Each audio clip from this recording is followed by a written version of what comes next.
Hallelujah. Hallelujah. Hallelujah. Praise the Lord. Praise the Lord. Praise the Lord. Praise the Lord. Praise the Lord. Praise the Lord. Hallelujah. Hallelujah. Hallelujah. Hallelujah. Praise the Lord. Praise the Lord. అందరూ చేతులు జోడించి కళ్ళను మూసుకొని ప్రార్థించండి. పితా పుత్ర పవిత్రాత్మ నామమున ఆమేన్. సర్వశక్తి గల పిత అయిన సర్వేశ్వర తండ్రి దేవ, మమ్మల్ని నీ ఆధీనంలో ఉంచుకొని నైనా అయా ఉదయకాల సమయం ప్రార్థన నీ ఆధీనంలో ఉంచుకొని ప్రభా, అయా చుట్టుముట్టు నీ దేవదూత నుంచి నడుతున్నాను రాజా. అయా నీ సన్నిధి పెన్నిదని చెప్పిన దేవా, నీకు ఎంతో స్తోత్రం నైనా. అటు విధంగా నడిపించి నడుతున్నాను తండ్రి. అయా సామెతల గ్రంథం 16వ అధ్యాయం 1, 2, 3 వర్ష ప్రకారం దేవా, మా జ్ఞానం ఆత్మ శరీరం నీ ఆధీనంలో ఉంచుకొని ప్రభా, అయా మా జ్ఞానంలో ఈ వాక్కుని కృపను దయచేసి నడుతున్నాను ప్రభా. అయ్యా మమ్మల్ని ఆధీనంలో ఉంచుకొని అయినా అయా నేను స్తుతించి ఆరాధించే కృపను దయచేసి నడుతున్నాను ప్రభా. అయా ఎవరు వినకపోని రాజా నిన్ను స్తుతించి ఆరాధించాలని చెప్పినాను అయినా. ఎజికల్ చాప్టర్ 2:5 అన్నావు దేవా, ఎవరు వినకపోని స్తుతించి ఆరాధించి వాక్కు తెలియని వారికి వాక్కు తెలియపరచమని చెప్పిన ప్రభా, నీకు ఎంతో స్తోత్రం నైనా. అటు విధంగా నడిపించి నడుతున్నాను తండ్రి. అయా అపోస్తులు 2:20 ప్రకారం ఆ కుడి పక్కనే ఉన్నానన్న దేవా, నీకు ఎంతో స్తోత్రం నైనా. అయా ప్రతి ఒక్క బిడ్డని నీ ఆధీనంలో ఉంచుకొని నైనా, ఈ లోకమైన ఆశలో పడిపోయిన ప్రతి ఒక్క యవనస్తు బిడ్డలు నీ ఆధీనంలో ఉంచుకొని ప్రభా, అయా నీ వాక్కు వచనం తెలుసుకోవాలని ప్రార్థిస్తున్నాను నైనా. నీ వాక్కు తెలుసుకోవాలని నీ సన్నిధిలో మోకరించే కృపను దయచేసి నడుతున్నాను ప్రభా. వాళ్ళని మార్చి నడుతున్నాను తండ్రి. అయ్యా తాగుడికి బానిస అయిపోయిన ప్రతి ఒక్క బిడ్డని నీ ఆధీనంలో ఉంచుకోండి దేవా. అయ్యా అప్పు సమస్యలతో బాధపడుతున్నారు దేవా, వాళ్ళని ఆధీనంలో ఉంచుకొని నైనా. అయ్యా అనారోగ్యంతో బాధపడుతున్నారు దేవా, వాళ్ళని ముట్టి స్వస్థత నీవు నడుతున్నాను ప్రభా. అయ్యా అనారోగ్యాల కోసం వచ్చినావు కదా తండ్రి, వాళ్ళని ముట్టి స్వస్థత నీవు నడుతున్నాను తండ్రి. ప్రతి ఒక్క బిడ్డను ముట్టి స్వస్థత నీవు నడుతున్నాను ప్రభా. అయ్యా టీబీ అని, షుగర్ అని, ఇంకా ఎన్నో జబ్బులు ఉన్నాయి ప్రభా, ఎవరికి చెప్పుకోలేకపోతున్నారు నైనా. అయ్యా వాళ్ళని ఆధీనంలో ఉంచుకొని అయినా అయ్యా మా ప్రార్థన ఆలకించి నడుతున్నాను ప్రభా. అయ్యా ప్రతి ఒక్క బిడ్డ ప్రార్థన ఆలకించి నడుతున్నాను తండ్రి. అయ్యా నువ్వు ప్రతిదీ పరలోకం నుంచి గమనించుచున్నావు ప్రభా, నీకు ఎంతో స్తోత్రం నైనా. కీర్తన గ్రంథం 33వ అధ్యాయం 13వ వర్ష ప్రకారం దేవా, మా ప్రార్థన ఆలకించి నడుతున్నాను తండ్రి, నీకు ఎంతో స్తోత్రం నైనా. రోమా 8:16 ప్రకారం నీ ఆత్మతో మా ఆత్మ జతపరచు నడుతున్నాను తండ్రి. అయా నీ ఆత్మ లేదు మేము జీవించలేము రాజా. అయా నీ ఆత్మతో మా ఆత్మ జతపరచు నడుతున్నాను ప్రభా, నీకు ఎంతో స్తోత్రం నైనా. అయా నీకు వ్యతిరేకంగా వెళ్ళిపోయిన ప్రతి ఒక్క బిడ్డని నీ ఆధీనంలో ఉంచుకొని నైనా, నీ కృపను మేము వ్యర్థం చేసినట్టయితే క్షమించు నడుతున్నాను ప్రభా. అయా తెలిసి తెలియక చేసిన పాపాలను క్షమించు నడుతున్నాను ప్రభా. లేవియాకాండం 5వ అధ్యాయం 5వ వచనం ప్రకారం దేవా, మా పాపాలను క్షమించి నడుతున్నాను ప్రభా, నీకు ఎంతో స్తోత్రం అయినా. అయా మా ప్రార్థన ఆలకించుమని మా అనాథుడైన యేసు క్రీస్తు తిరుపాదల చెంత అడిగి వేడుకుంటున్నాను తండ్రి. Amen, amen, amen. Praise the Lord. Praise the Lord. Praise the Lord. Praise the Lord. Praise the Lord. Hallelujah. Hallelujah. Hallelujah. Hallelujah. Hallelujah. Hallelujah. Hallelujah. Praise the Lord. Praise the Lord. Praise the Lord. Praise the Lord. Praise the Lord. Praise the Lord. Praise the Lord.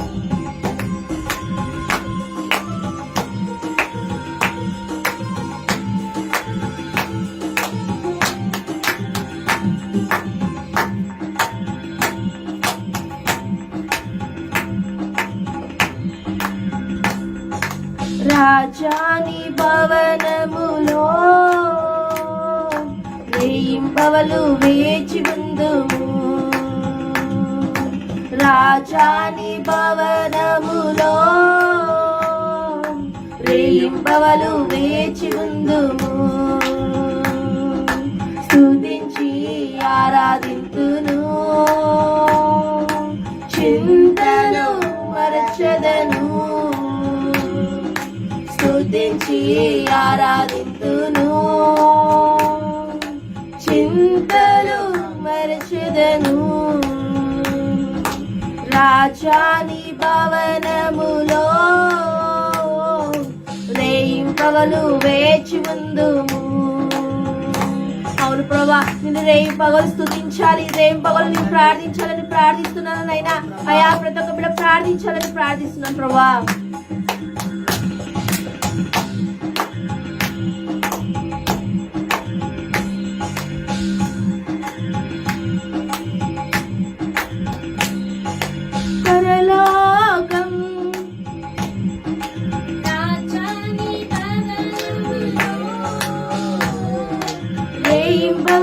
వేచి ఉందు స్తుతించి ఆరాధించును, చింతలు మరచెదను.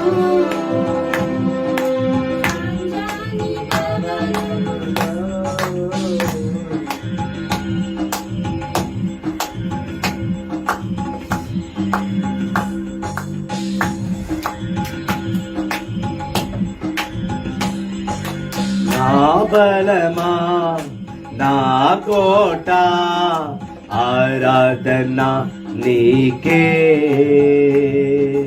నా బలమా నా కోట ఆరాధన నీకే,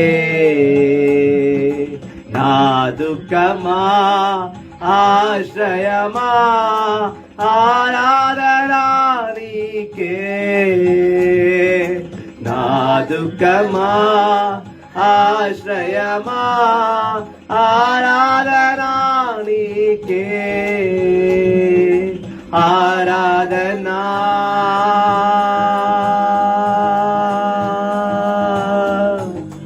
ఆరాధనా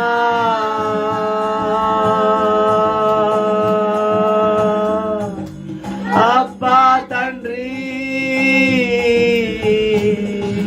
నీకేనయ్యా ఆరాధనా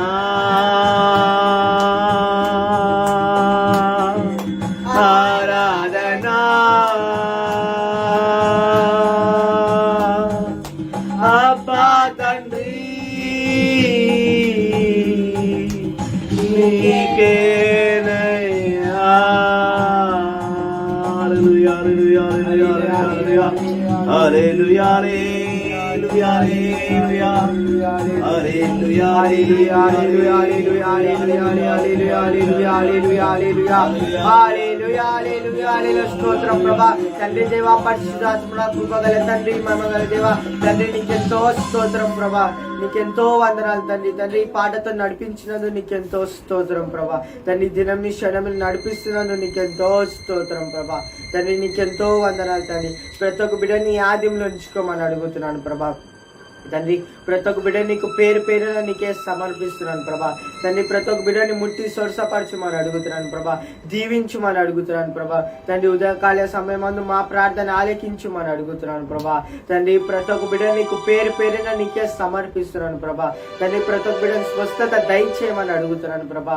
తండ్రి నీకెంతో స్తోత్రం తండ్రి, నీకెంతో వందనాలు ప్రభా. తండ్రి ఎవరైతే అనారోగ్యంతో బాధపడుతున్నారు తండ్రి, వాళ్ళందరినీ ముట్టి స్వస్థపరచుమని అడుగుతున్నాను ప్రభా. తండ్రి ప్రతి ఒక్క బిడ్డని ఆదిలో ఉంచుకోం ప్రభా. తండ్రి మూల మూలలో నీ వాక్యం బోధించాలి ప్రభా. తండ్రి నిన్ను స్తుతించి ఆరాధించాలి ప్రభా. సైతాన్ మార్గంలో వెళ్ళకుండా నీ మార్గంలో రప్పించుమని అడుగుతున్నాను ప్రభా. చిన్నవారి నుంచి పెద్దవారిని నీ ఆదిలో ఉంచుకోం ప్రభా. తండ్రి వారి బుర్రలో నీ వాక్యాన్ని నింపుమని అడుగుతున్నాను ప్రభా. చెడు ఆలోచన పూర్తిగా తీసివేయమని అడుగుతున్నాను తండ్రి. తండ్రి నీ సన్నిధిలో జీవించాలి ప్రభా. కుంజి కుసించి పోకుండా చూడమని అడుగుతున్నాను ప్రభా. జోషువలకు స్థిరంగా నిలబెట్టమని అడుగుతున్నాను తండ్రి. నీకెంతో స్తోత్రం ప్రభా. తండ్రి ప్రతి ఒక్క బిడ్డని ఆదిలో ఉంచుకోం తండ్రి. ప్రతి ఒక్క బిడ్డలను విడుదల దయచేయమని అడుగుతున్నాను ప్రభా. విడుదల దయచేయమని అడుగుతున్నాను ప్రభా. తండ్రి ప్రతి ఒక్క అనారోగ్య బిడ్డని ఆదిలో ఉంచుకోం ప్రభా. తండ్రి వాళ్ళ తోడుండమని అడుగుతున్నాను తండ్రి. తండ్రి ప్రతి ఒక్క బిడ్డని నీకు పేరు పేరు నీకే సమర్పిస్తున్నాను ప్రభా. తండ్రి వాక్యం బోధించినప్పుడు మా ఆత్మనాన్ని శరీరం నీ ఆదిలో ఉంచుకోం ప్రభా. దాన్ని ఎటువంటి సైతాన్ ఆవరించకుండా నీ కాలి కింద నలుగ తొక్కుమని అడుగుతున్నాను తండ్రి. నీకెంతో స్తోత్రం ప్రభా. లైవ్ చూసే వారందరినీ ఆదిలో ఉంచుకోం ప్రభా. తండ్రి ప్రతి ఒక్క ప్రేయర్ రిక్వెస్ట్ ని ఆదిలో ఉంచుకోమని అడుగుతున్నాను తండ్రి. తండ్రి ప్రతి ఒక్క బిడ్డని దీవించుమని మా నాజరేయుడైన యేసుక్రీస్తు పాదముల చెంత సమర్పిస్తున్నాను తండ్రి. తండ్రి మీ నామం పూజింపబడును గాక, మీ రాజ్యం వచ్చును గాక, మీ చిత్తం పరలోకమందు నెరవేరినట్టు భూలోకమందు నెరవేరును గాక. నానానికి కావలసిన వాళ్ళు నీటికి ఇవ్వండి, మా వారు మనిషినట్టు మా అప్పులను మీరు మన్నించండి, శోధన ప్రవేశించడం. ఆమె దేవర ప్రసాదం చేత నిన్న మరియమ్మ వందనము. ఏలిన వారు మీతో ఉన్నారు, స్త్రీలు ఆశించిన వారు మీరే, మీ గర్భఫలమందు యేసు ఆశించిన రగుని. శుద్ధ మరియమ్మ సర్వేసిన మాత, పాపాత్తుల మా కొరకు ఇప్పుడు మనసం ప్రార్థించండి. ఆమె దేవర ప్రసాదం చేత నిన్న మరియమ్మ వందనము. ఏలిన వారు మీతో ఉన్నారు, స్త్రీలు ఆశించిన వారు మీరే, మీ గర్భఫలమందు జేసు ఆశించిన రగుని. శుద్ధ మరియమ్మ సర్వేశ్వరి మాత, పాపాతుల మా కొరికి ఇప్పుడు మనసం ప్రార్థించండి. ఆమె. దేవర ప్రసాదం చేత నిన్న మరియమ్మ వందనము. ఏలిన వారు మీతో ఉన్నారు, స్త్రీలు ఆశించిన వారు మీరే, మీ గర్భఫలమందు జేసు ఆశించిన రగుని. పరిశుద్ధ మరియమ్మ సర్వేశ్వరి మాత, పాపాతుల మా కొరికి ఇప్పుడు మనసం ప్రార్థించండి. ఆమె. పితా పుత్ర పవిత్రాత్మకు మహిమ కలుగును గాక, ఆదిలో కలిగినట్టు ఇప్పుడు ఎప్పుడు సదాకాలం కలుగును గాక. ఓ నా యేసువా, పాపాతుల పాపం క్షమించి మన నరకాన్ని కాపాడండి. ఎవరి కృపారాక్షము మోక్షదాన్ని చేర్చండి. ఆమేన్, ఆమేన్, ఆమేన్. Praise the Lord, praise the Lord, praise the Lord, praise the lord, Praise the Lord. Praise the Lord. Praise the lord. Hallelujah. Hallelujah, Hallelujah. Hallelujah, Hallelujah. Hallelujah, Hallelujah. హల్లెలూయా. యేసయ్యా వందనం. యేసయ్యా వందనం. యేసయ్యా స్తోత్రం. ఆత్మదేవా వందనం. ఆత్మదేవా స్తోత్రం.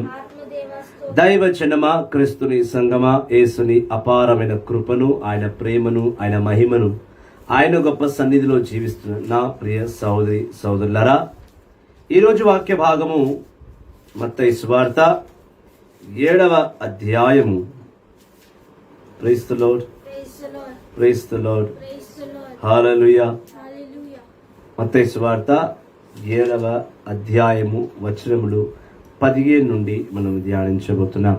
Today's reading is from Matthew's Gospel, chapter 7, verses 15 onwards. కొత్త నిబంధన మత్తయి సువార్త 7వ అధ్యాయం 15వ వచనం. కపట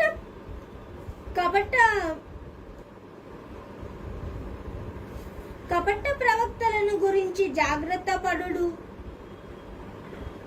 వారు లోపల క్రూరమైన తోడేలు ఉండి గొర్రె చర్మములు కప్పుకొని మీ యొద్దకు వచ్చెదరు.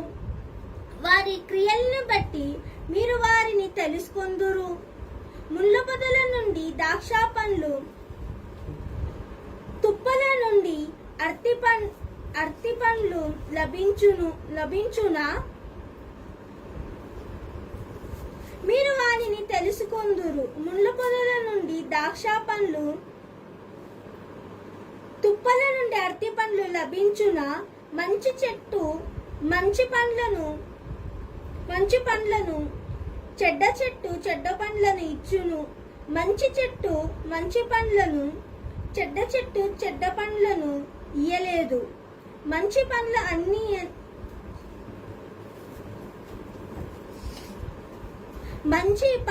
అన్నీ అని ప్రతి చెట్టును నరికి మంటలో పారవేదురు.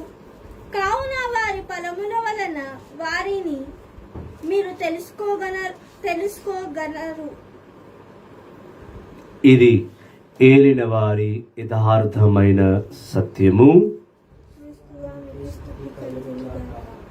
క్రీస్తువా మీకే స్తుతి కలుగునుగాక. Praise the Lord. దైవ బిడ్డలారా, క్రీస్తుని యేసుని అపారమైన సన్నిధిలో ఆయన గొప్ప బిడ్డలుగా జీవిస్తున్న నా ప్రియ సహోదరి సహోదరులారా, యథార్థమైన సత్యం ఏమనగా, చాలా మంది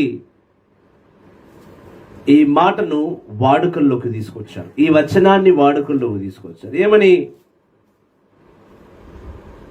చాలా మంది సేవకులు నక్క చర్మాలు కప్పుకొని వస్తున్నారు, జాగ్రత్తలై ఉండండి అని ఒక వాడుక అంటే అందులో సత్యం లేదని కాదు, సత్యం ఉంది. ఆ మాట అది వాడుకలో రావడం అంటే అది మాట కాదు, వచనము చెప్పడం, ఆ వచనాన్ని పదే పదే ప్రజల ముందు తీసుకురావడం అనేది బోధనలోని ఒక భాగమే. అయితే ఈరోజు ఈ మాటను, ఈ వచనాన్ని వాడుకలోకి తీసుకొచ్చేవారు దాని సత్యము ఎరగక, లేదా ఆ సత్యము అర్థం కాక, లేదా ఆ సత్యము గురించి ఎప్పుడు వినక, బోధించలేక, బోధపడక ఈ వచనాన్ని తెగ వాడేస్తున్నారు. నిజానికి ఆ వచనంలో ఉన్న యథార్థమైన సత్యం ఏంటి అనేది మనం చూడాలి. యేసు ప్రభువే స్వయముగా మత్తయి సువార్త 7వ అధ్యాయం 15వ వచనంలో కపట ప్రవక్తలు, దొంగ ప్రవక్తలు, తప్పుడుగా ప్రవచించువారు, తప్పుడుగా బోధన చేసేవారి గురించి ఆయన మాట్లాడుచున్నాడు. అందులో మత్తయి సువార్త 7వ అధ్యాయము 15వ వచనంలో ఆయన చెప్తున్న మాట మరొకసారి ధ్యానించదము. మత్తయి సువార్త 7వ అధ్యాయం 15వ వచనం. కపట ప్రవక్తలను గురించి జాగ్రత్త పడుడు. కపట ప్రవక్తల గురించి మీరు జాగ్రత్త వహించండి అన్నాడు. ప్రవక్తలు అందరూ దైవ ప్రవక్తలే అని వస్తారు, కానీ అందులో కపటమైన వారు ఉంటారు.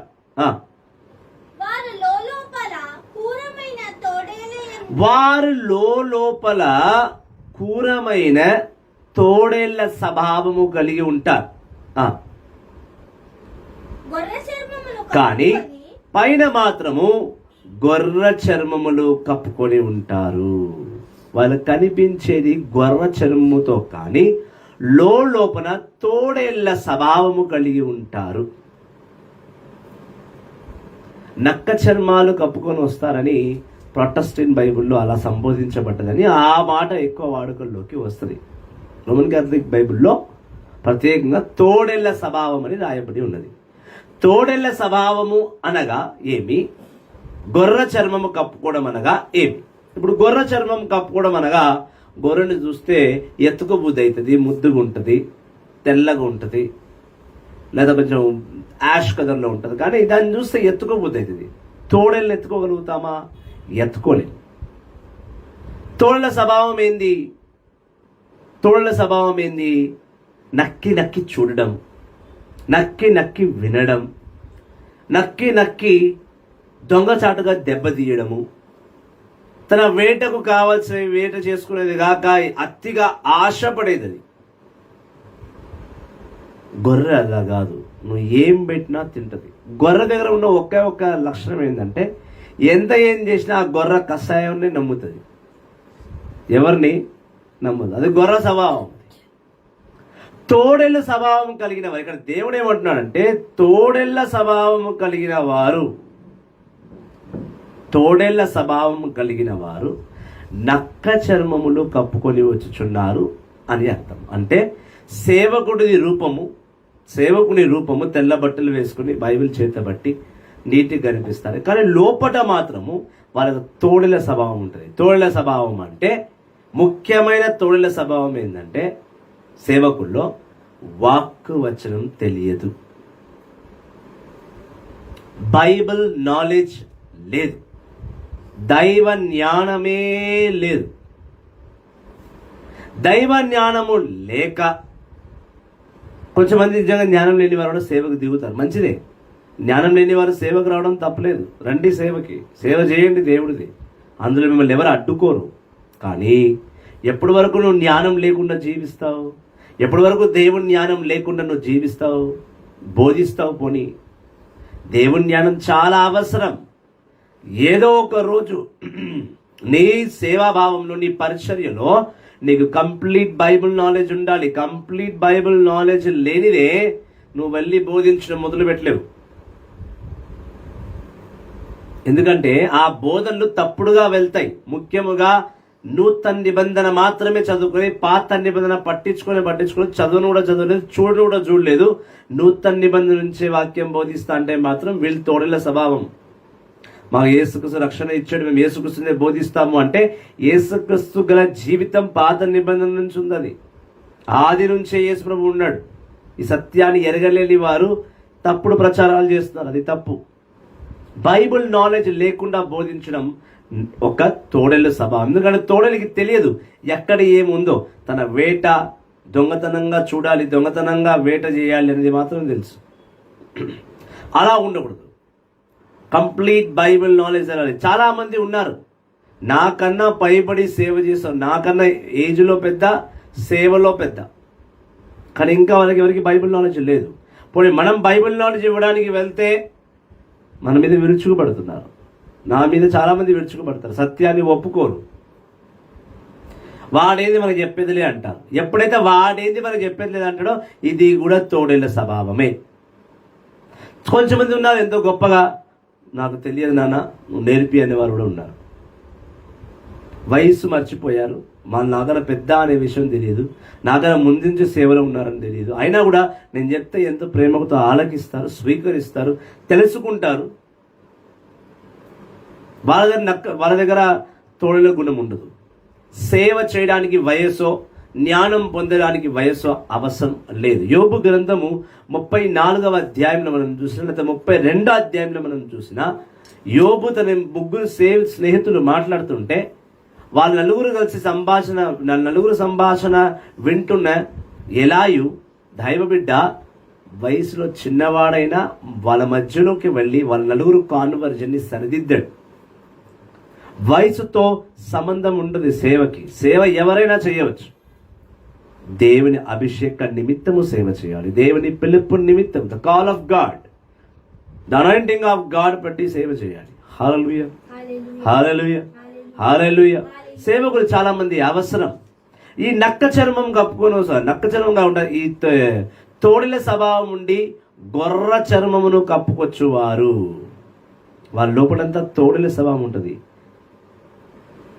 వాళ్ళు బయటికి కనిపించేది గొర్రె పిల్లల సేవకుడిలా, కానీ లోపల చేసేవన్నీ కూడా దారుణమైనవి ఉంటాయి. డబ్బులు సంపాదించడం, దొంగ ప్రవచనాలు చెప్పడం, లేని ప్రవచనం కూడా చెప్పాడు. లేని ప్రవచనం కూడా దేవుడికి చెప్పలేదని అది నువ్వు ప్రవచనం చేస్తావు. అమ్మా దేవుడు నాతో మాట్లాడుతున్నాడు, నీ జీవితంలో జరగబోతుంది. జరగకపోతే వాడు దొంగ ప్రవక్త. ఇది దివ్యదేశ కాండంలో మోషే కాలం ఉన్నప్పుడే యేసుప్రభు, యెహోవా తండ్రి యేసుప్రభు చెప్పిన మాట. Praise the Lord, praise the Lord. ఎప్పుడు చూసినా నక్క చర్మాలు కప్పుకొని వస్తారంటే అజ్ఞాని అనే వాడే నక్క చర్మం కప్పుకొని వస్తాడు, అజ్ఞాని అనే వాడే గొర్రె చర్మం కప్పుకొని వస్తాడు.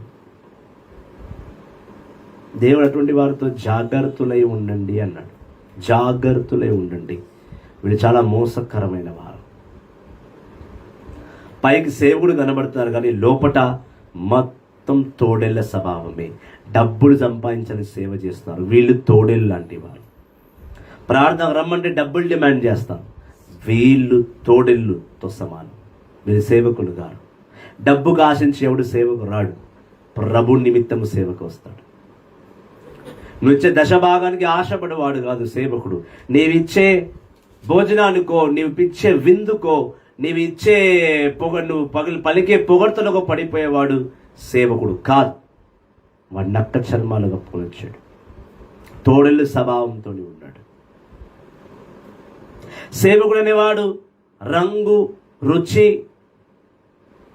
ఆకారము, అలంకరణ, శారీరక అలంకరణ మీద ఫోకస్ అవ్వడు.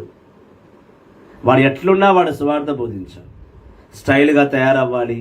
ఈ పాస్ట్రమ్మల గురించి రాత్రి స్టేటస్ పెట్టాను నేను. పాస్ట్రమ్మలు మేకప్, లిప్స్టిక్, ఎంటికలు తెగ వీరు పూసుకొని రావడము, బయటికి అర్థం పర్థం లేకుండా సేవ చేయడము. వీళ్ళందరూ ఎవరు? నక్క చర్మాలు కప్పుకున్నారు. తోడెళ్ళ స్వభావము.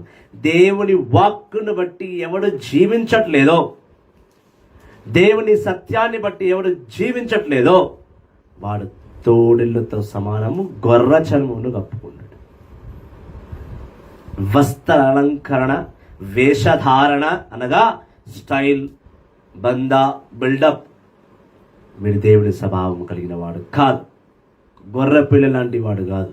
వీడు గొర్రె చర్మము కప్పుకున్న తోడేళ్ళు లాంటి వాడు, దొంగ ప్రవక్త. చాలా మందికి బైబిల్ నాలెడ్జ్ లేదు. బైబిల్ తెలియని వాడు ఎవరైనా కొత్త క్వశ్చన్ అడిగితే, ఒక ఆన్సర్ అడిగితే చిరాకు పడుతున్నారు. ఎందుకు చిరాకు పడుతున్నారు? దేనికి? నువ్వు బైబిల్ పట్టుకున్నావు చేతిలో, జ్ఞానం లేదు, అడిగితే నేను ఎన్ని పుస్తకాలు చదువుకున్నా, నేను అన్ని పుస్తకాలు చదువుకున్నా, నాకు ఎజికేల్ వరకు నేను వచ్చేసాను అంటారు. ఎజికేల్ ఏ గోత్రుడు అంటే ఎవడికి తెలియదు. దేవుడు ఎజికేల్కి ఎండిన ఎముకలకు ప్రవచనం చేయమన్నాడా అంటే ప్రవచనం చేయమన్నాడు. ఎజికేల్ 37 అని తెలుసు. మరి ఎజికేల్ని ఒక పెద్ద రంధ్రం చేసుకొని ఆ రంధ్రం నుంచి బయటికి వెళ్ళిపోయి ఇజ్రాయెల్ చూడంగా ఏ అధ్యాయంలో ఉందంట తెలియదు అంటాడు. అపోస్తలుల కార్యం రాసింది ఎవరు అంటే మాకు తెలియదు అంట. నాకు ఫోన్ చేయి నేను చెప్తా అంటాను. సేవకులు అందుబాటులో ఉండాలి. ఈ గ్యాప్లో వెళ్ళి గూగుల్ సెర్చ్ చేసేయడం, లేదా పాస్టర్ని ఫోన్ చేసి అడగడం కాదు. అలాంటి వారు దేవుని సేవకులు గారు. తోడెళ్ళ స్వభావం కలిగి ఉన్నవారు గొర్రె చర్మాన్ని కప్పుకునేవారు. దేవుడు జ్ఞానము లేనివాడు, దేవుని యథార్థమైన సత్యము గురించి పోరాడలేని అసమర్థుడు, దేవుని గొప్ప సత్యమును ప్రకటించలేని ఈ ప్రజలు ఎవరెవరైతే ప్రభు పేరిట బైబిల్ పెట్టుకొని తిరుగుతున్నారో వీళ్ళందరూ దొంగ ప్రవక్తలు. ఇది నేను కాదు, బైబిల్ చెప్తుంది, దేవుని వాక్కు సెలవిస్తుంది, నేను సెలవించట్లా. ఆశ కలిగి ఉండడం చాలా గొప్ప విషయం. దేవుని సేవ చేయాలి ఆశ కలిగి ఉండడం చాలా గొప్ప విషయం. కానీ ఆశకు తగ్గట్టు సత్యాన్ని తెలుసుకోవడం అంతకన్నా ముఖ్యమైన కార్యం. అది చేయట్లేదు ప్రజలు. కొంచెం సేవకులు ఎవరినేమైనా అంటే కోపగించుకుంటున్నారు. ఎందుకు కోపగించుకుంటున్నారు నాకు అర్థం కాదు. ఎందుకు కోపగించుకుంటున్నారు?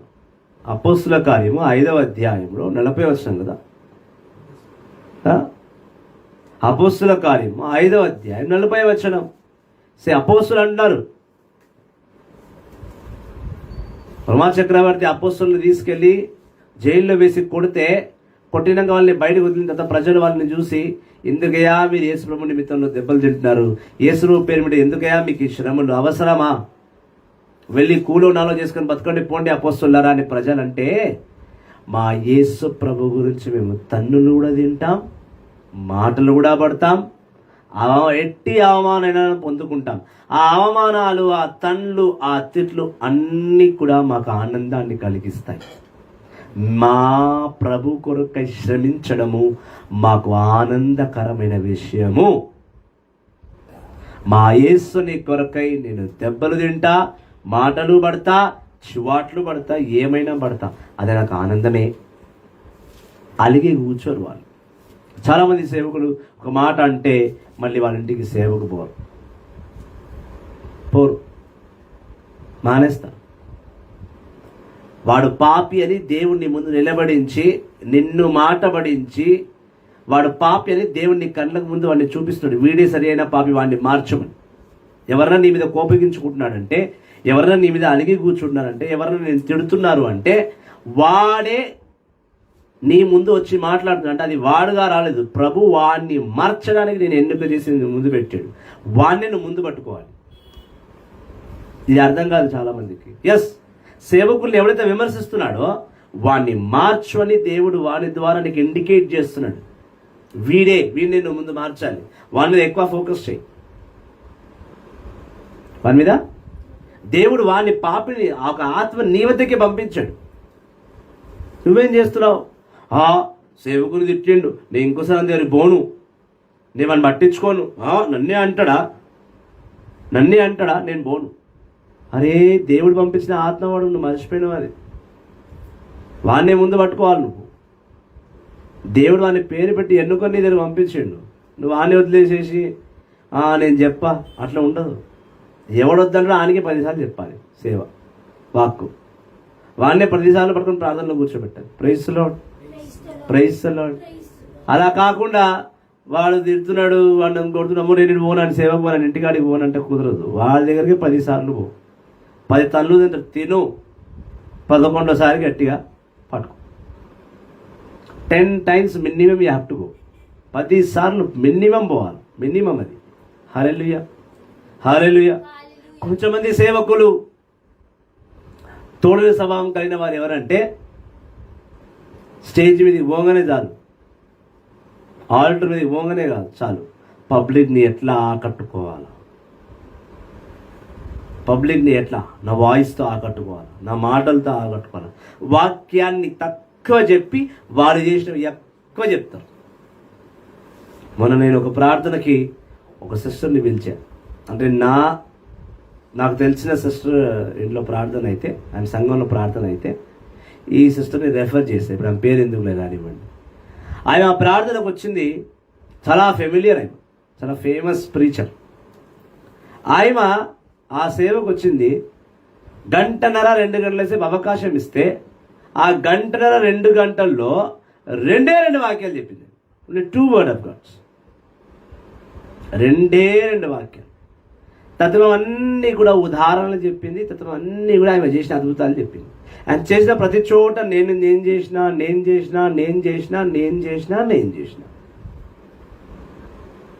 నాకన్నా సీనియర్ ఆయన. నేను వచ్చింది ఒకే పరిశుద్ధ సన్నిధి నుండి, ఒకే పరిశుద్ధ కేంద్రం నుండి, ముత్తంగి నుండి.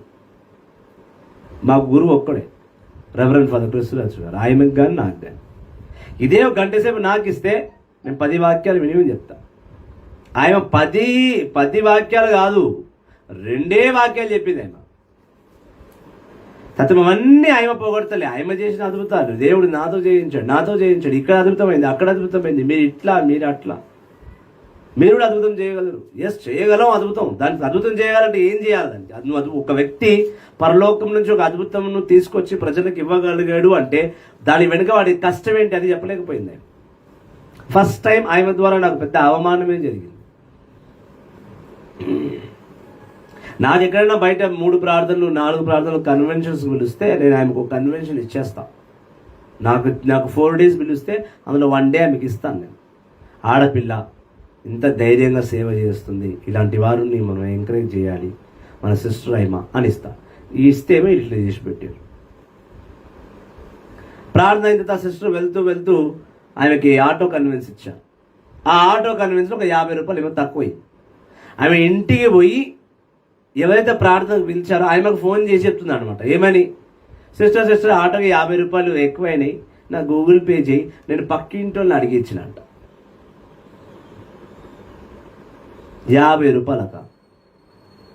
ఇప్పుడు ఆ సిస్టర్ని పట్టుకొని నువ్వు తోడేల స్వభావం కలిగి ఉండని చెప్పాలనా, లేకపోతే నువ్వు గొర్రెల స్వభావం కలిగి ఉన్నావని చెప్పాలనా, ఏమని చెప్పాలి? మళ్ళీ ఆమెకు లేదని కాదు, మంచి ఆస్తి అంతస్తు బాగానే ఉంది. 50 రూపాయలు అక్కడ ఫోన్ చేసి ఇంకో సేవలకు అడుగుతారా? ఇట్లాంటి వారి ద్వారా ఏం అర్థమవుతుంది మనకి? డబ్బుల గురించి వస్తున్నారు వీళ్ళు అని చెప్పరా? చెప్తారు. తోడెళ్ళ స్వభావం కలిగి ఉన్నవారు. నువ్వు ఏం వాక్యం బోధించి ఏం లాభము? నువ్వు అన్ని సాక్ష్యాలు చెప్పి ఏం లాభము? 2 నిమిషాల్లో అంతమంది సంఘంలో ఆ సంఘ పెద్ద దగ్గర అయితే ఒక మాట తెచ్చుకున్నావు కదా, అనవసరమైన మాట. తప్పు చేస్తే ఎవరినైనా నిలదీస్తాం. ముఖ్యంగా వాక్కు వచనం తెలిసిన వాడు ఖచ్చితంగా నిలదీస్తాడు. అది ఎంత పెద్దటి వారైనా మాకు అది సంబంధం లేదు. ఎందుకనంటే సేవ చేయాల్సిన మనమే తప్పు చేస్తే ఇంకా ప్రజలు ఎవరిని నమ్మాలి? ఈ ప్రజలు చివరిగా నమ్మేది సేవకుల్నే. వీళ్ళే తప్పు చేస్తే ఇంక ఈ ప్రజలు ఎవరి దగ్గరికి పోవాలి నమ్మడానికి? సేవకులు మనమే. మన స్వభావం మనం తెలుసుకోకపోతే, మన స్వభావాన్ని మనం సరిదిద్దుకోకపోతే ఎట్టా? అందుకే దేవుడు అందరు రాయబడి ఉంది ప్రత్యేకంగా. 16వ వచనం చదవమ్మా.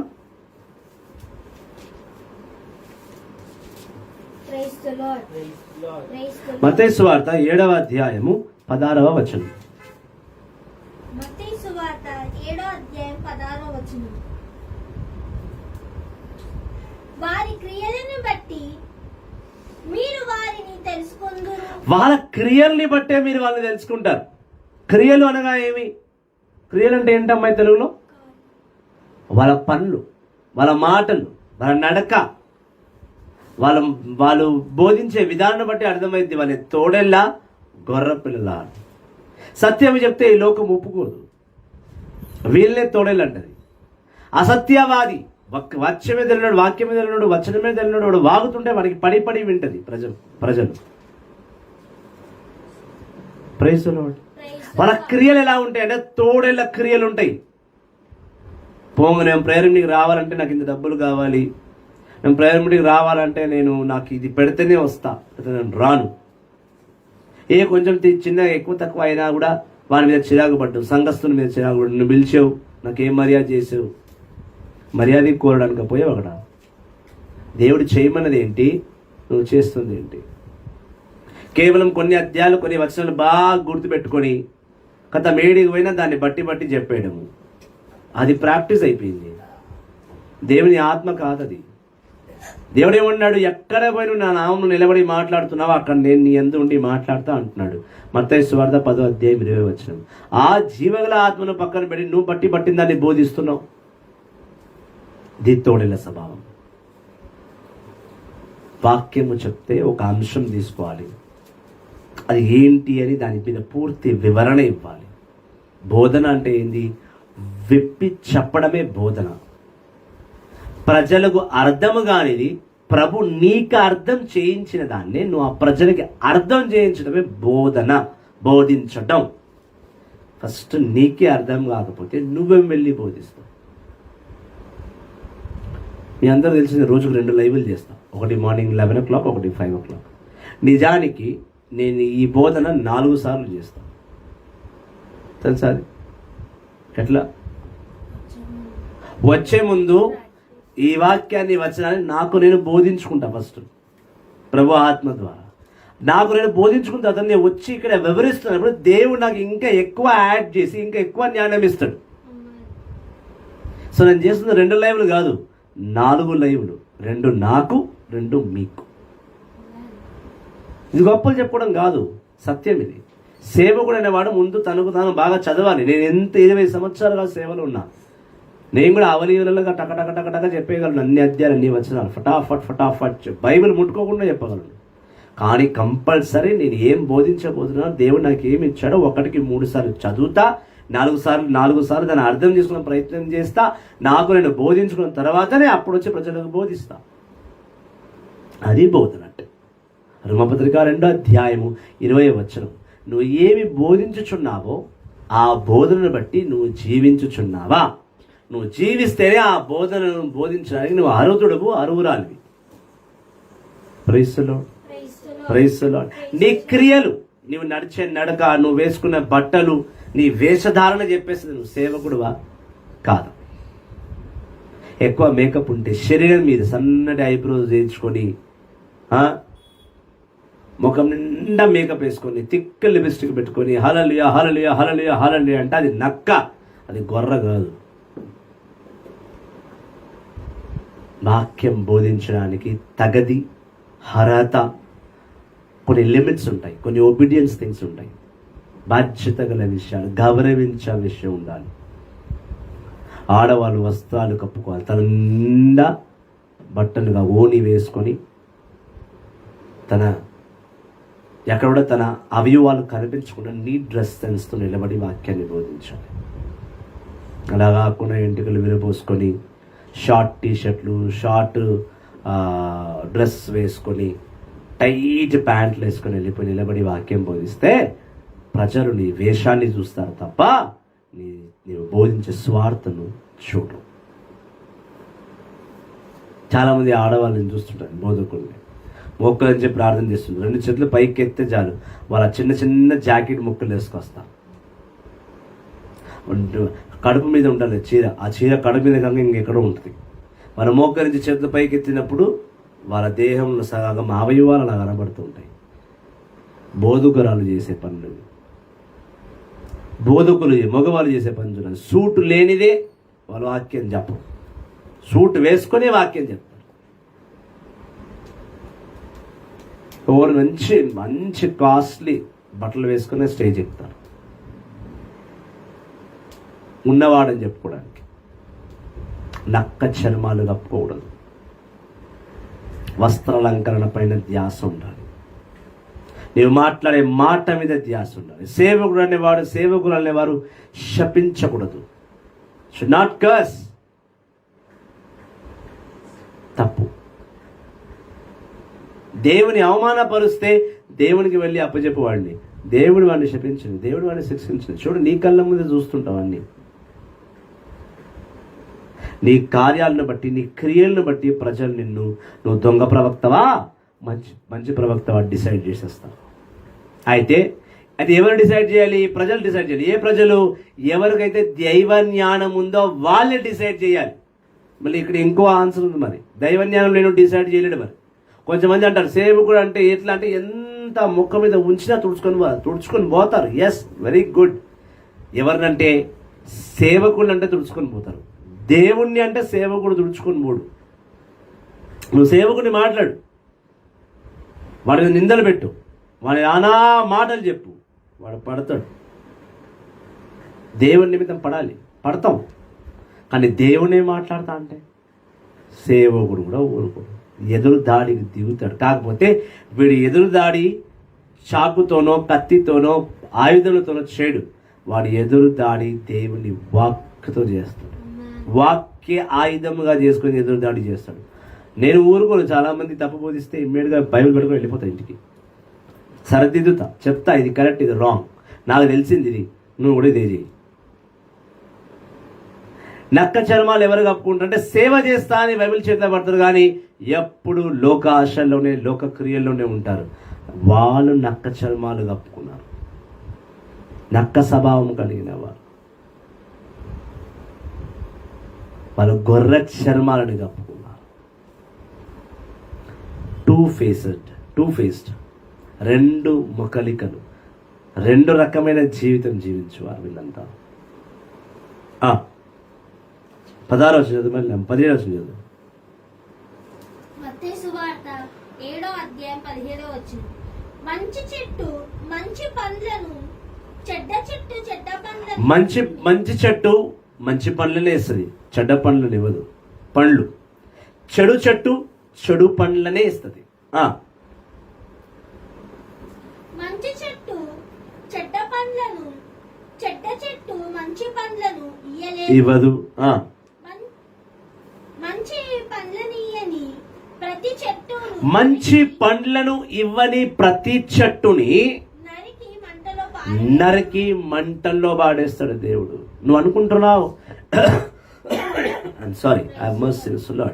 నువ్వు అనుకుంటున్నావు నా జీవిత చర్య ఇంతే, జ్ఞానం లేదు కానీ బోధిస్తూనే ఉంటానని ఎవడు చూస్తాడు అనుకుంటున్నావు.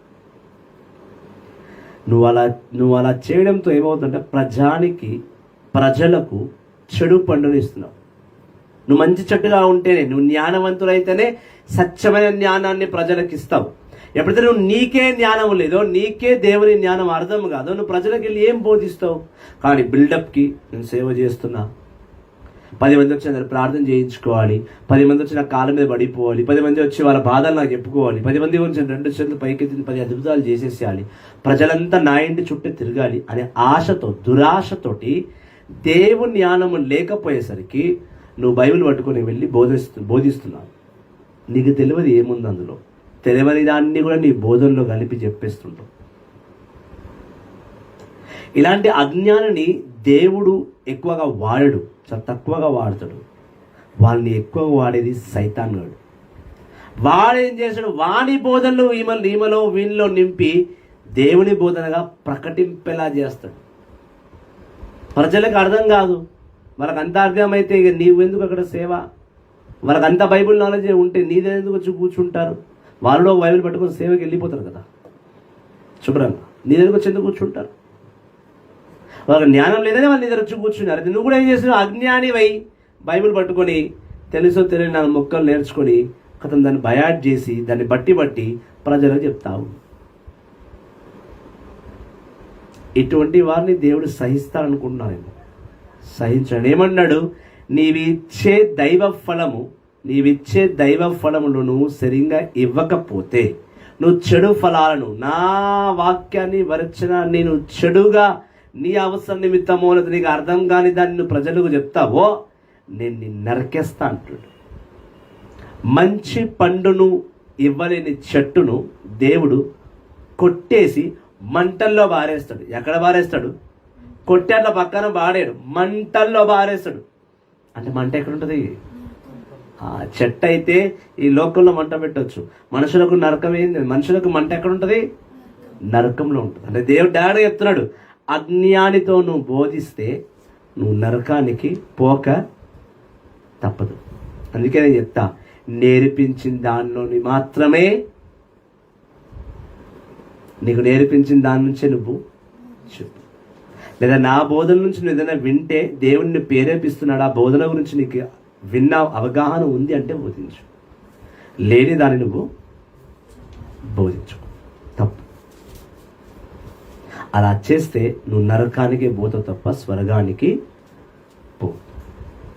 అపోస్తుల కార్యము 20వ అధ్యాయము వచనములు 28 నుంచి 31. అపోస్తులు 20. Praise the Lord. Praise the Lord. Praise the Lord. అపోస్తుల కార్యం 20 అధ్యాయం 28 నుంచి 31.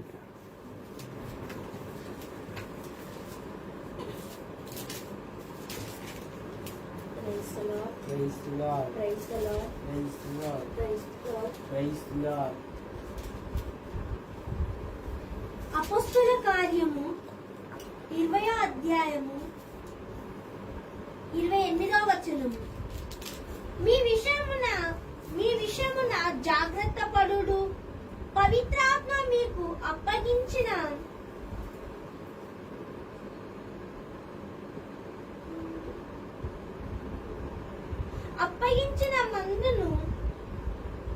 మందను జాగ్రత్తగా చూచుకొనుడు. దేవుడు తన సొంత కుమారుని రక్తం ద్వారా తన సొంతముగా చేసుకొనిన దైవ సంఘమునకు కాపరులుగా ఉండు. ఆయన అంటున్నాడు, చూడండి, చాలా అవసరమైన మాట ఇది.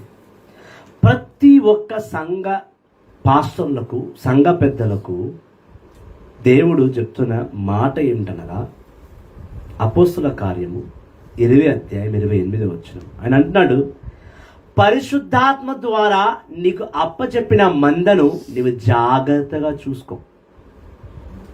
నువ్వు చదవలేకపోయావు, సరిగా చదివితే చాలా బాగుంటుంది. మళ్ళీ చదువు. అపోస్తల కార్యము 20వ అధ్యాయము 28వ వచనం. మీ విషయమై జాగ్రత్త పడుడు. మీ విషయంలో మీరు ముందు జాగ్రత్త పడు. పవిత్రాత్మ దేవుడు మీకు అప్పచెప్పిన మందను జాగ్రత్తగా చూసుకో.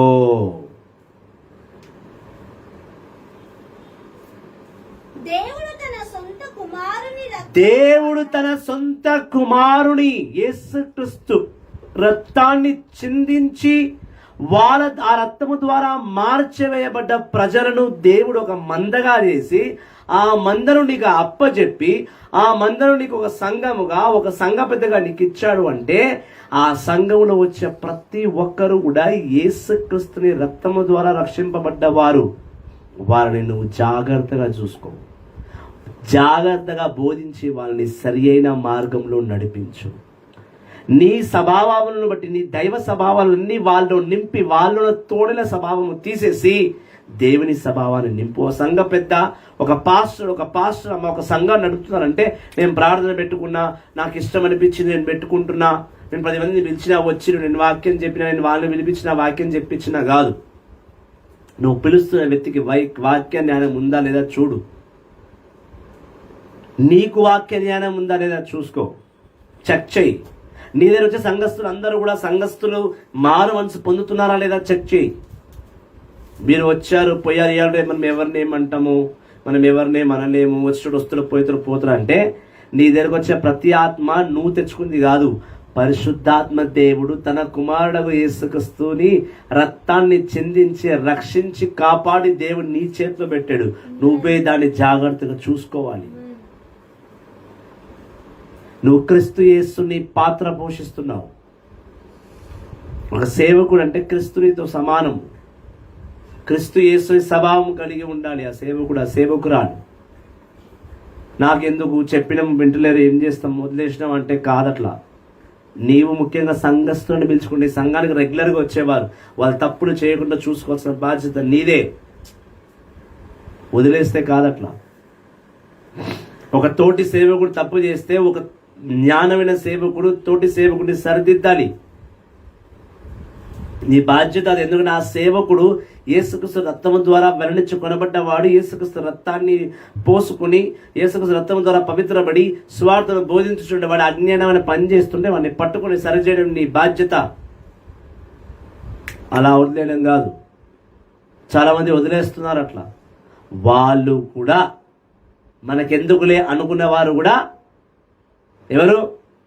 తోడేళ్ళు స్వభావం కలిగిన వారు. తోడేలు ఏం చేస్తుంది? పక్కన వేట జరుగుతుంది, తోడలు ఎప్పుడు వెళ్ళి తన సొంతంగా వేట చేయదు. పులి వెళ్ళి పులియో సింహమో ముందు వేట చేసిన తర్వాత ఆ పులి సింహం దానికి కావాల్సిన మెత్తటి చర్మము తీసుకొని తినేది పక్కకు వచ్చిన తర్వాత ఆ మిగిలిన శరీరాన్ని ఈ తోడేళ్ళు పోయి తింటది. అంటే వేట ఒక్కడిది, భోజనం ఇంకొకటి. Fox and wolves do the same, they wait. వాళ్ళు చెట్ల మీద కూర్చోనో లేదా ఎక్కడో ఒక మూల కూర్చొని చూస్తూ ఉంటారు ఏ సింహం ఏ జింకని వేటాడుతుంది. వేటాడిన తర్వాత ఆ సింహము ఆ పులి తనకు కావాల్సిన మెత్తటి ముక్కను తీసుకుపోయిన తర్వాత తతమ శరీరం ఉంటుంది కదా, ఆ తతమ శరీరం తినడానికి ఈది పోతుంది. అంటే కష్టం ఒక్కడిది, సుఖము దేనిది. ఈ ఈ ఈ తోడేళ్ళ స్వభావం అది తప్పు. అందుకే అన్నాడు, దేవుణ్ణి నమ్మి సువార్తని చేతిలో పెట్టాడు, దేవుణ్ణి నమ్మి నీ సంఘాన్ని చేతిలో పెట్టాడు. నువ్వేం చేయాలి? ఆ సంఘాన్ని ఆ సువార్తను బాధ్యతగా చూసుకోవాలి. లేదండి మా ప్రాంతం వారు ఇలా అంటున్నారు, మా ప్రాంతం వారెవరండి నిన్ను నడిపించడానికి? నీ దేవుని ఆత్మను బట్టి నడుస్తున్నావా? ప్రజల ఆత్మను బట్టి నడుస్తున్నావా? ఎవరి ఆత్మను బట్టి నడుస్తున్నావు? దేవుని ఆత్మను బట్టి నడుస్తున్నావు. దేవుని ఆత్మ నీలో ఉండాలి, ఈ మానవుల ఆత్మ కాదు. చదవమ్మా. అపోస్తుల కార్యము 20 అధ్యాయము వచనములు 29, 30, 31 చదువు. తన సొత్తుగా చేసుకొని దైవ సంఘమునకు కాపరులుగా ఉండుడు. మీరు మీ సంఘానికి వచ్చే ప్రతి ఒక్కరిని నీ సొంత సొత్తు అనుకో, నా వారు అనుకో. నా తల్లియా, నా తండ్రియా, ఎవరు పుట్టిర్రో, నా చర్చకు వచ్చిర్రు, ఏదో ప్రార్థన చేయబడి నేను చేసేసిన, ఇలా అబాధ్యత వల్ల మాటలు కావు. ఇర్రెస్పాన్సిబిలిటీస్ వర్డ్స్ కాదు, బాధ్యత. ఆ సంఘానికి ఒక 7 వారాలు నీ సంఘానికి ఒకడు వచ్చాడు అంటే బాగా గుర్తుపెట్టుకో, 7 వీక్స్ కంటిన్యూగా నీ సంఘానికి ఒకడు వచ్చాడు అంటే వాడు నీ వ్యక్తి, నీ సొత్తు. యేసుక్రీస్తు స్వయంగా రక్తంను కార్చి ఆ పాపం చేసే వ్యక్తి మీద పోసి వాని పాప పరిహారణ చేసి వాని నీ చేతికి నీ సొత్తుగా నీకు అప్పచెప్పాడు. నువ్వు వాడిని చూసుకోవాలి, బాధ్యత కాదు, నీ పనియే. ఏలనగా మేము మిమ్మల్ని విడిచిపోయిన తరువాత క్రూరమైన తోడేలు మీలో ప్రవేశించును అని ఆ మందలను వదిలిపెట్టవు. ఎప్పుడైతే నువ్వు సేవ చేస్తున్నావో, నువ్వు ఒక అద్భుతం చేసిన తర్వాత ఒక వ్యక్తిని వదిలేస్తావు. నీ దగ్గర ఒక వ్యక్తి వచ్చాడు, నువ్వు ప్రార్థన చేసావు, అతను బాగా అయ్యాడు. బాగా అయినాక ఏం చేస్తావు? బాగా అయిన తర్వాత వదిలేస్తావు. వాడు జరిగిన అద్భుతంగానే వాడు ఒక చిన్న సాక్ష్యం ఇచ్చేసి ఏదో కొంత కానుకని ఆలయానికి ఇచ్చేసి వాడు వెళ్ళిపోతాడు. వెళ్ళిపోనివ్వకూడదు, పట్టుకోవాలి. పట్టుకో. ఎందుకంటే వాడిలో నివసిస్తుంది దేవుని ఆత్మ, వాడిలో ఉన్నది దేవుని అద్భుత శక్తి. వాడిని వదిలేసావనుకో, బయట తోడేళ్ళు అంటే సైతాను గుంపు వెయిట్ చేస్తుంది, వాడిని పట్టేస్తుంది, పట్టి మళ్ళీ లోపలికి లాక్కుంటుంది. లాగింది అనుకో, వాడు మళ్ళీ పాపంలోకి వెళ్ళిపోతాడు. అప్పుడు దేవుని ద్వారా నువ్వు వానికి అద్భుతం చేసి లాభం ఏమి? నువ్వు వాడి గురించి మోకరించి చేతులు ఎత్తి ప్రార్థన చేసి, ఉపవాస ప్రార్థన, కన్నీటి ప్రార్థన చేసి వాడిని కాపాడినట్టే కాపాడి, వాడు ఒక అద్భుతం చేసిన వెంటనే నీ సంఘానికి ఒక అద్భుతం కావాలి, ఒక సాక్ష్యం కావాలి కాబట్టి ఒక సాక్ష్యం తీసేసుకున్నావు, కొన్ని కానుకలు తీసేసుకున్నావు. కొంచెం కానుకలు ఇవ్వరనుకోండి కదా, ఒక అద్భుతమైంది, ఒక సాక్ష్యం వచ్చింది కదా, నీ మినిస్ట్రీ పైకి పోతుందని చెప్పి నువ్వు వాడిని వదిలేసావు. తప్పు. వాడి 7 వారాలు ఒక అద్భుతం జరగడానికి వాడు 7 వారాలు ఎలా అయితే వచ్చాడో, అద్భుతం అయిన తర్వాత దేవుని సత్యాన్ని తెలుసుకోవడానికి వాడిని 14 వారాలు రమ్మను. ఈ 14 వారాల గ్యాప్లో వాడిని గట్టిగా పట్టుకొని దేవుని సువార్తను చెప్పి వాడి ఆత్మను బలపరచు. అది సంఘస్థుల కార్యం, సంఘ పెద్దగా నీ పని అది. వాడు 14 వారాల తర్వాత నీ బోధన తర్వాత దేవుని ఆత్మకు అప్పుడు కూడా వాడు లోబడకపోతే అప్పుడు వదిలేస్తాడు. అప్పుడు దేవుడు చూసుకుంటాడు. అప్పుడు ఒక రోగమేం తక్కువ, 4 ఎక్కువనే వస్తాయి కానీ తక్కువ రావు. హల్లెలూయా. చదవమ్మా.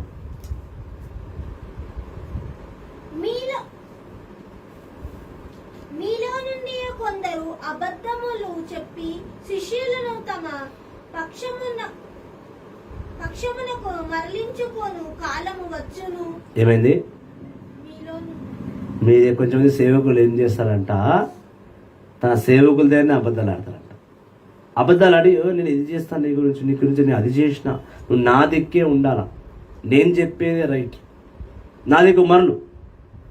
వారి సేవలో వారి దగ్గర 10 మంది పర్మనెంట్గా ఉండడానికి 100 అబద్ధాలు చెప్పి వారి వైపు తిప్పుకుంటారంట. అట్లాంటి కాలం వస్తుందంట. వస్తుంది, అయింది, వచ్చేసింది ఆల్రెడీ అట్లాంటి కాలం. ఎక్కడ చూడు ఒక సంఘస్థుడి దగ్గర ఒక 10 మంది గుంపు, వాడి మాట వినే బ్యాచ్ ఒకటి ఉంటుంది. వాడి మాట వినకూడదు, వాడిలో ఉన్న దేవుని మాట వినాలి. అటువంటి వారు కావాలి. లూకా సువార్త 10వ అధ్యాయం 3వ వచనంలో దేవుడు బహు గొప్ప ఒక సమాధానం చెప్పాడు. లూకా 10:3. లూకా సువార్త 10వ అధ్యాయం 3వ వచనం. Praise the Lord. Praise the Lord. Praise the Lord. కొత్త నిబంధన లూకా సువార్త 10వ అధ్యాయం 3వ వచనం.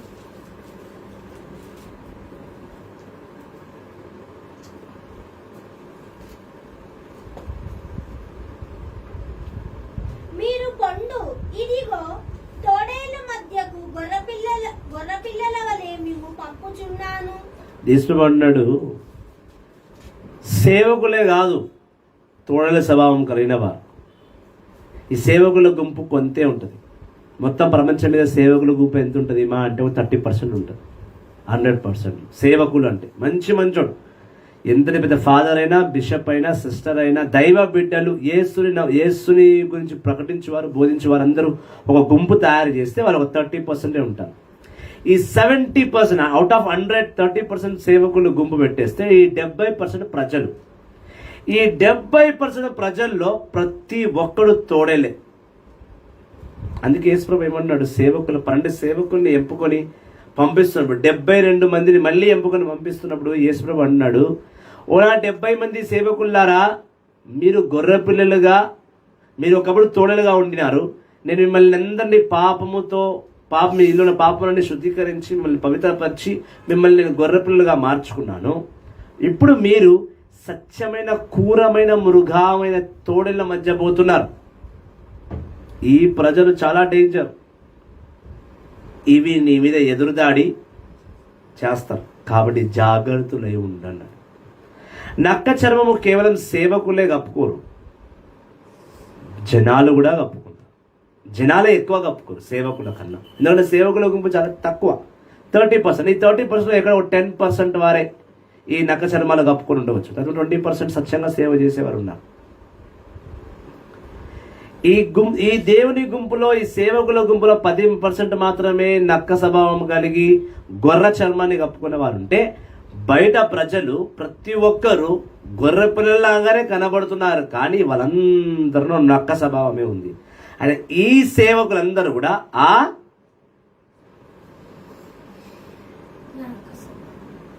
నక్క, గొర్రె, ఇది అర్థమవుతుంది ఎవరికి?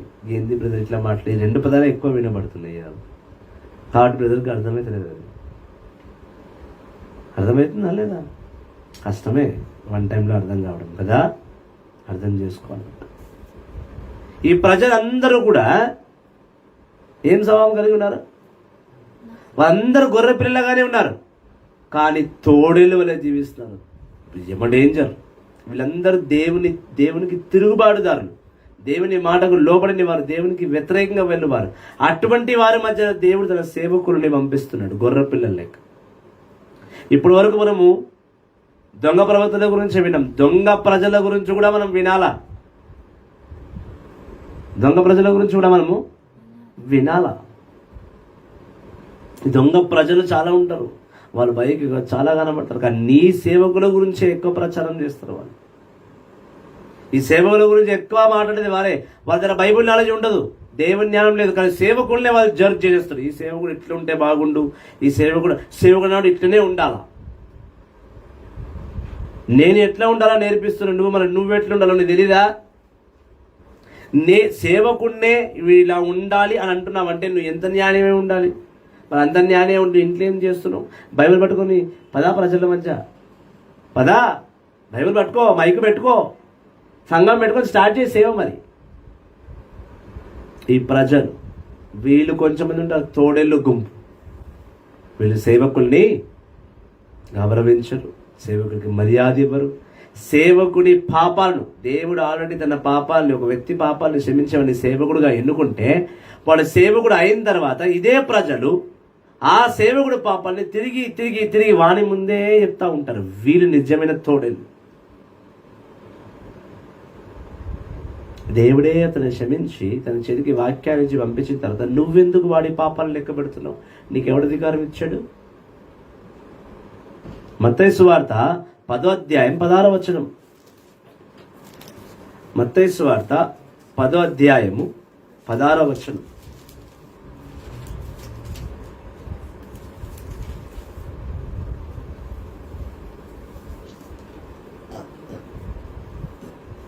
మత్తయి సువార్త 10వ అధ్యాయం 16వ వచనం. ఇదిగో తోడేళ్ల మధ్యకు గొర్రెలను పంపునట్ల మిమ్మును పంపుచున్నాను. కనుక సర్పము వలె యుక్తములై పౌరము వలె నిష్టపట్టులై వెలుగుడు. ఏమన్నాడు? ఇదిగో మిమ్మల్ని తోడేళ్ల మధ్య నేను, గొర్రె పిల్లల లాంటి మిమ్మల్ని తోడల మధ్య పంపిస్తాను. అయితే మీరు ఎట్లా మెగులుకోవాలి? చదువు. ఇదిగో తోడేళ్ల మధ్యకు గొర్రె పిల్లలను మేము పంపుచున్నాను. కనుక సర్పము వలె యుక్తములై అంటే సర్పం వలె యుక్తములై అంటే సర్పం ఎప్పుడు హానికరమే చేస్తుందని నీకు తెలుసు. సర్పం దగ్గర ఇంకో స్వభావం ఉంది తెలుసా నీకు? తెలియదా? సర్పం అనగానే విషము, పాము, కాటు ఇదే ఉంటుంది. పాము ఎప్పుడు తనకు తాను కాటేది. తన తోకను పట్టుకుని లాగేంత వరకు అది నీకు ఒక్క ప్రమాదం కూడా చేయదు. అది దాని చుట్టూ 10 మంది నిలబడండి, 10 మంది ఉన్నారు కదా, దాన్ని ఎక్కడ చంపేస్తారన్న భయముతో నేను కాటేస్తుంది. నీకు నీవై నీ తోక పట్టుకుని ఎవడో లాగేంత వరకు నువ్వు వాడిని హెచ్చరించకు, నువ్వు వాడిని అవమానపరచు. జాగ్రత్తగా ఉండు. పాము చాలా జాగ్రత్తగా ఉంటుంది. తను చంపకుండా తన పడగ ఎందుకు చెప్తుంది? అది నేను ఆగ్రహంగా ఉన్నా, నేను కాటేస్తా, ముందే వెళ్ళిపోయి ఇక్కడి నుంచి చెప్తుంది. తన పడగతో అది నీకు వార్నింగ్ ఇస్తుంది. పాము కాటేయాలంటే పడగ ఎత్తినప్పుడే కాటేస్తుంది. పడగ ఎత్తింది కాటేది, చూసుకో ఒకసారి. Praise the Lord, praise the Lord, hallelujah. పావురము వలె నిష్టపట్టు అంటే పావురం మీద పట్టుబట్టింది అనుకో వదలది. పావురం దగ్గర స్వభావం ఉంటుంది. ఏంది ఆ స్వభావం? పట్టు.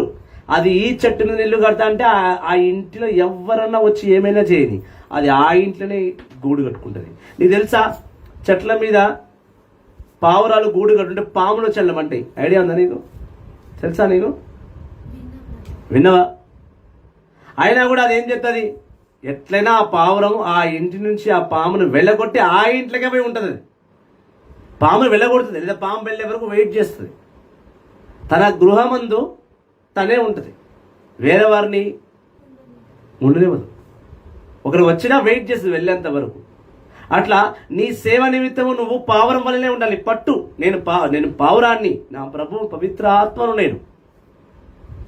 నేను పట్టు కలిగి ఉన్నా. ఏమని?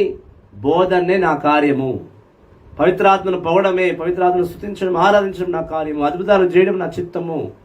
నీవు దేవుడు ఇచ్చిన పని నిమిత్తమే నువ్వు ఉండాలి. నువ్వు అటు ఇటు జరగకూడదు. కానీ ఏం చేస్తాం? ద్విదేశ కాండము 18వ అధ్యాయం 20వ వచనం చూస్తాం ఒకసారి. పాత నిబంధన మోషే కాలంలో ఉన్నప్పుడు ద్విదేశ కాండంలో దేవుడు మోషే ద్వారా ఒక మాట చెప్పాడు. 18వ అధ్యాయం 20వ వచనం. డిటర్నమీ చాప్టర్ 18:20. ద్విదేశ కాండం 18వ అధ్యాయం 20వ వచనం. పాత నిబంధన ద్విదేశ కాండము 18వ అధ్యాయం 20వ వచనం. కానీ నేను ఆదేశింపని సందేశమును నా పేర వినిపించుటకు సాహసించు ప్రవక్తయు అట్లే అన్య దైవముల పేర ప్రవచనములు చెప్ప ప్రవక్తయు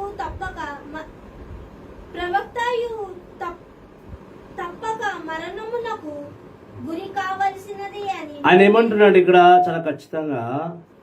నా పేరిట ప్రవచనం పలికే వాడు ఆ ప్రవచనమును జాగ్రత్తగా నేను చెప్పింది చెప్పినట్టుగా చెప్పాలి. అందులో ఒకటి ఎక్స్ట్రా యాడ్ చేయొద్దు, ఒకటి తీసేని కూడా వేయద్దు. ఎవరేమి ఇట్లా దేవుడు ప్రవచించాడు, ఇది చెప్పొచ్చునో లేదని ప్రవచనాన్ని ఆపకూడదు. పైగా దేవుడు చెప్పాడు కదా అని చెప్పి నువ్వు చాలా ఓవర్ చేసేది అని చెప్పకూడదు. దేవుడు ఏం చెప్పాడో అది మాత్రమే చెప్పు. అండ్ ప్రతి సేవకుడు ప్రవచిస్తున్నాడు అంటే ఒక ప్రమాదం ఉందని హెచ్చరిస్తున్నాడు అంటే ఆ ప్రమాదానికి తగ్గ పరిష్కారం ఇస్తాడు. బైబిల్ నుండే ఇవ్వాలి. మళ్ళా బైబిల్ దాటి వేరే అన్య ఆచారాన్ని బట్టు అన్య దేవుళ్ళని బట్టు వాడు కనుక ప్రవచనం చేస్తే వాడు పెద్ద పాపి. యెర్మియా గ్రంథము 14 చూద్దాం. జెర్మియా 14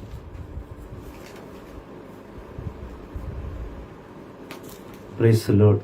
పాత నిబంధన ఇర్మియా గ్రంథము 14 ప్రభు నాకు ఇటులా బదులు చెప్పాను, ఆ ప్రవక్తలు నా పేరు మీదగా అబద్ధములు చెప్పుచున్నారు. నేను వారిని నా పని మీద పంపలేదు, వారికి ఆజ్ఞలు ఇవ్వలేదు, వారితో సంభాషింపను లేదు. వారు మీకు చెప్పు ప్రవచనములు అబద్ధ ధర్మములు, నిష్ట ప్రయోజనమైన. చాలా మంది దేవుని సేవ చేయాలని ఆశ కలిగి చేస్తారు. ఆశ ఉండడం చాలా అవసరం, ఉంటుంది. కానీ ఆశతో పాటు దేవుని పిలుపు ఉందా లేదా చూడాలి. దేవుని పిలుపు ఉంటే కనుక డెఫినెట్గా నువ్వు సేవ చేయాలి. కానీ చాలామంది ఏం చేస్తారు, దేవుడు చెప్పకముందే సేవ స్టార్ట్ చేసుకుంటారు, దేవుని పిలుపు రాకముందుకే ప్రవచనాలు చేస్తారు.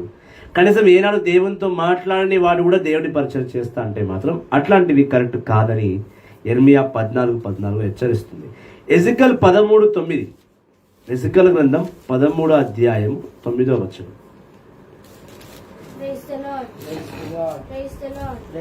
దైవ బిడ్డలారా, క్రీస్తు యేసు నామములో జీవిస్తున్న ప్రియ సహోదరులారా, ఇవన్నీ చాలా జాగ్రత్తగా వినాలి.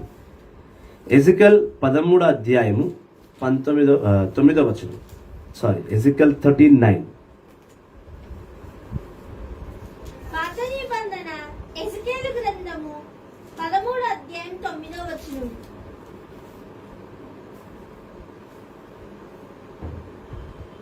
ఆనంద ధర్మములు చూచి అసత్య ప్రవచనములు చెప్పు ప్రవక్తల్లారా, నేను మిమ్ము శిక్షింతును.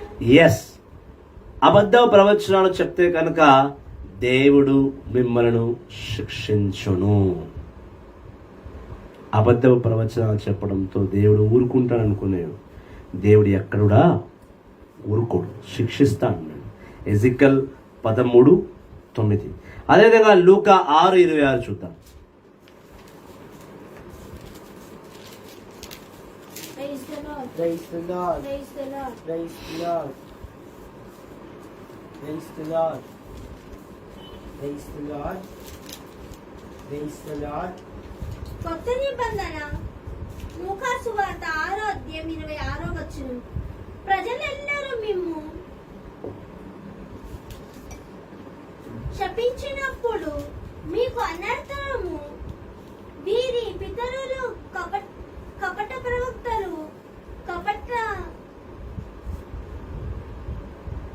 ప్రవక్తలు ఇట్లే ప్రవచించిరి. ఎప్పుడైతే ప్రజలు దేవుని నిమిత్తము తప్పుడు మాట్లాడతారో అటువంటి సమయంలో గుర్తుపెట్టుకోవాలి. మనం ఆ కాలం ఆదాము కాలం నుంచి వచ్చేటప్పుడు ఎంతో మంది ప్రవక్తలు ఇలాంటి తప్పుగానే మాట్లాడారు. వాక్యంగా మాట్లాడు, వాక్యాన్ని ఎత్తి చూపించిన వాడు, వాక్యంలో ఇది కరెక్ట్ ఇది రాంగ్ చెప్పేవాడు ఎప్పుడు అబద్ధ ప్రవక్త కాదు. భయపడు ఆత్మ లేక ఎట్టివాడినైనా సరే వాక్కు నిమిత్తం ప్రశ్నించువాడు, వాక్కు నిమిత్తం మాట్లాడేవాడు యథార్థమైన వాడు. వాక్కు కొరక ఏమైనా చేసేవాడు దేవుని ఆత్మ కలిగిన వాడు. వాడు నిజమైన ప్రవక్త, వాడు నిజమైన సేవకుడు. లేదు దేవుడు చెప్పినా నేను ఇది చేయలేదు, తర్వాత చేస్తా, ఆలోచిస్తా, 10 సార్లు ప్రభుని అడిగి చెప్తా, దేవునికి విసుకొచ్చే పనులు చేయకూడదు. యోహాను సువార్త 4వ అధ్యాయం 34వ వచనం చూస్తాం. కొత్త నిబంధన యోహాను సువార్త 4వ అధ్యాయం 34వ వచనం. యేసు వారితో, నన్ను పంపిన వాని చిత్తము నెరవేర్చుటయు ఆయన పని పూర్తి చేయుటయే నా ఆహారము. ఆయన ఏమన్నాడు? సమరయ స్త్రీతో మాట్లాడుతున్నప్పుడు ఈ సేవకులు వెళ్ళి, ఏం ప్రభువా ఆకలిగా ఉందని చెప్పావు, మరి నువ్వు వెళ్ళి సమరయ స్త్రీతో మాట్లాడుతూ భోజనం చేయవా అంటే యేసుప్రభువు అన్నాడు, ఆకలి భోజనం ఈ రెండు నాకేంటో తెలుసా, నన్ను పంపించిన వాడి కార్యము చేయడమే నాకు ఆహారం. నాకు ఆకలి, నాకు ఆనందం, నా కడుపు ఎప్పుడు నిండుతుందంటే ఎప్పుడు నా దేవుడు ఏం చెప్తాడు అది విని అది చేస్తానో ఆ రోజు నా కడుపు నిండుతుంది. ఆయన కార్యమే నాకు ఆహారం, ఆయన ప్రవచనమే నాకు అనుదిన ఆహారం, ఆయన తప్ప మరొకటి ఏది నాకు లేదన్నాడు ఆయన. 2 తిమోతికి రాసిన లేఖ 4వ అధ్యాయం, 2 తిమోతి 4వ అధ్యాయం, నూతన నిబంధన 2 తిమోతి చాప్టర్ 4. Praise the Lord. కొత్త నిబంధన 2 తిమోతికి రాసిన లేఖ 4వ అధ్యాయం 3-4 వచనం. ప్రజలు సత్యబోధను ఆలకింపని సమయము వచ్చును, దుర్గ చెవులు గల వారి తమ ఇష్టము వచ్చినట్టుగా తమకు నచ్చిన వానిచే బోధించు ఎక్కువ మంది బోధకులను వారు చేరదిద్దురు. ఏమైంది?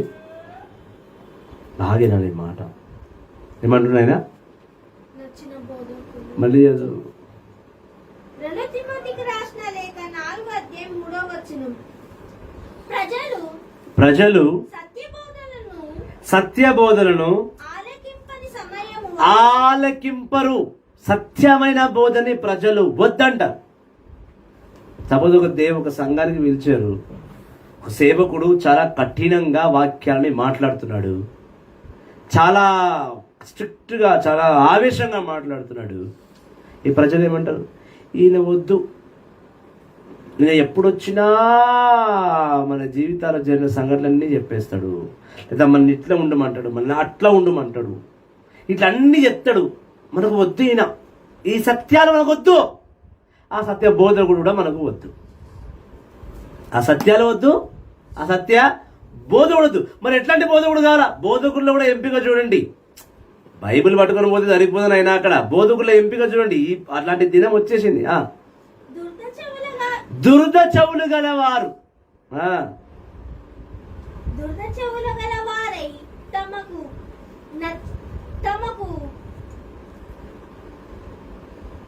తమకు ఇష్టము వచ్చినట్టులా తమకు నచ్చిన వానిని బోధించు ఎక్కువ మంది బోధనలు వారు వాళ్ళు ఎవరు చేస్తారంటే దురద చెవులు. వాళ్ళ చెవులు దురద పెడుతుంటాయి. మంచి నాకు సంబంధించినవి, నాకు ఇట్లా నా మనసు ఊరట కలిగేదే నాకు కావాలా, నా మనసు నాకు ఊరట కలిగేదే నాకు కావాలా. మేము ఎట్లా అనుకుంటున్నాం అని అట్లా బోధించాలి. ఆడేమైనా వంటవాడా? నువ్వు ఎట్లా అనుకుంటే అట్లనే వండి పెట్టడానికి చెఫ్ఫా? ఆడు చెఫ్ కాదు, ఆడు జఫ్ఫా. నీకు నచ్చినట్టు బోధకుడు బోధిస్తాడు చూడు. ఏమమ్మా వాక్యం బాగా చెప్పింది, నీకు నచ్చిందా? ఏమమ్మా మీ ఎంత సంతోషమే కదా. ఇడు దొంగ, బిడెవడు దొంగ. వాళ్ళు నచ్చడం మీద వాక్యం పిచ్చోడా. వాళ్ళని పోయి అడుగుతున్నాను, ఏమమ్మా వాక్యం బాగా చెప్పింది, ఏమన్నా నేను ఏమన్నా నచ్చింది కదా, ఎంత హ్యాపీయే కదా, నెక్స్ట్ టైం పిలుస్తారు కదా.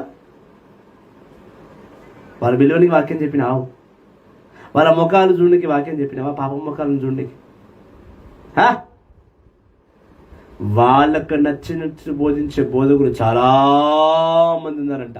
దురదృష్టం ఏంటంటే వీళ్ళు వాళ్ళనే పిలుస్తారంట. దురద చెవులు గలవారు వీళ్ళు. నా చెవు దురద పెడుతుందైనా వచ్చి గోకిపో, నా చెవులు ఏదో విందాం అనుకుంటున్నాయి, నా మనసు ఏదో ఆశపడుతుంది, నా మనసు ఆశపడుతుంది అనబట్టి నా చెవులు విందాం అనుకుంటుంది, వచ్చి గోకిపో. ఈ గోకిపోయే సేవకులు వీళ్ళంతా. నీ ఆశపడుతున్న హృదయానికి కట్టు వేసి నీ ఆశను ముక్కలు ముక్కలు చేసి ఇది దురాలోచన, ఇది మంచి ఆలోచన అని చెప్పే సత్యమైన బోధకుల్ని పిలు.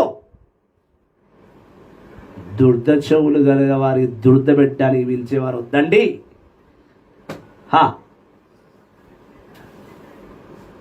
నీకు నచ్చి నిన్ను మెప్పించే బోధనలు కాదు జరగాల్సింది. ప్రభు సత్యాన్ని కష్టమైన ఒప్పుకొని ప్రభుని మెప్పించే బోధనలు కావాలి.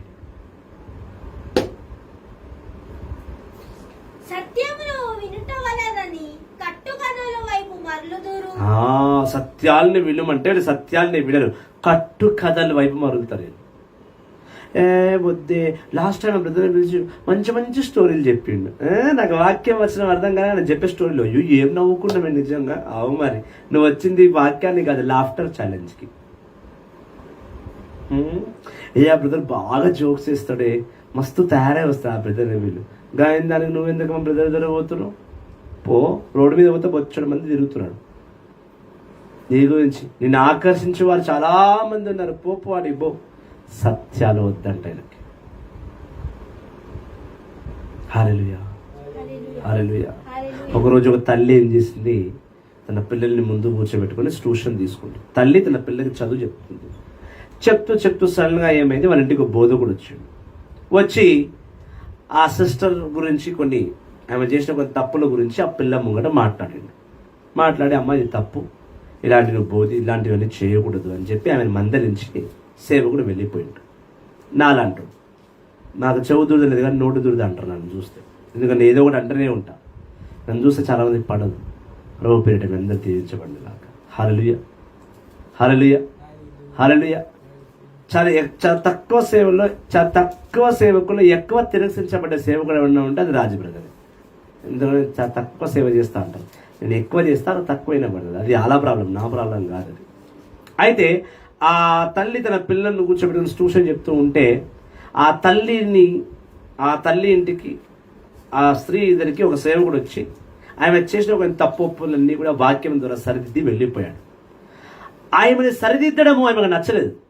అయితే ఆమె ఏం చేసింది, ఈ పాస్టర్ బయటికి పోగానే వాళ్ళ ఆయనకు ఫోన్ చేసి, ఏమండి ఈ మంత్ నుంచి మనం పలానా పాస్టర్ గారు వచ్చారు ఇందాక, ఆయన మనం దశభాగం ఇయ్యొద్దు, మనం ఆ పాస్టర్కి ఇక మీద పిలిపించి ప్రార్థనలు పెట్టించుకోవద్దు, ఎందుకంటే వచ్చి ఇప్పుడు నేను మస్తు తిట్టిపోయినా, నా తప్పుల గురించి మాట్లాడిండు, నా వస్త్రాలంకరణ గురించి మాట్లాడిండు, కాబట్టి ఆయన వద్దండి అన్నది. ఆయన అలా మూడు ఏం చేసింది, సరే ఇంటికి వచ్చాక మాట్లాడదాం, ఫోన్ పెట్టేసి.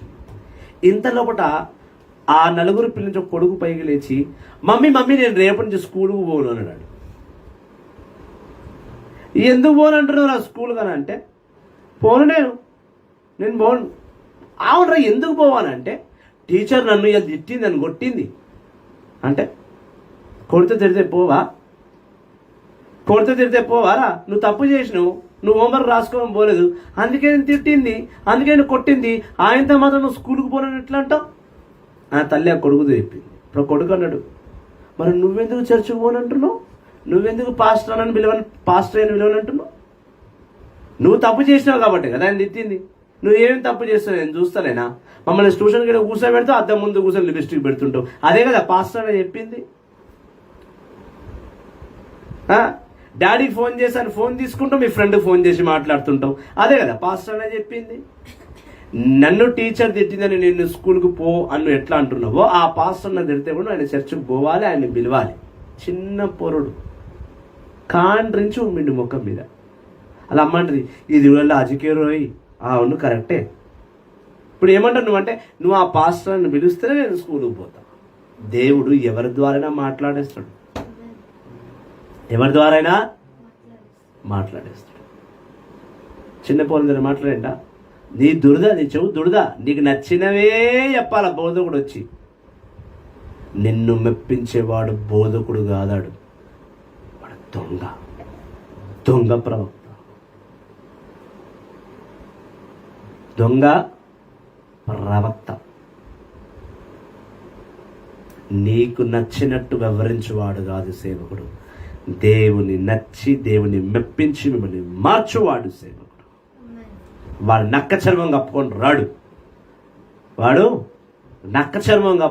రాడు, అసత్యవాది నక్క చర్మం కప్పుకుంటాడు. అసత్యవాది నక్క స్వభావం కలిగిన వాడు గొర్ర చర్మం కప్పుకొని వస్తాడు. అటువంటి వారిని నమ్మకు,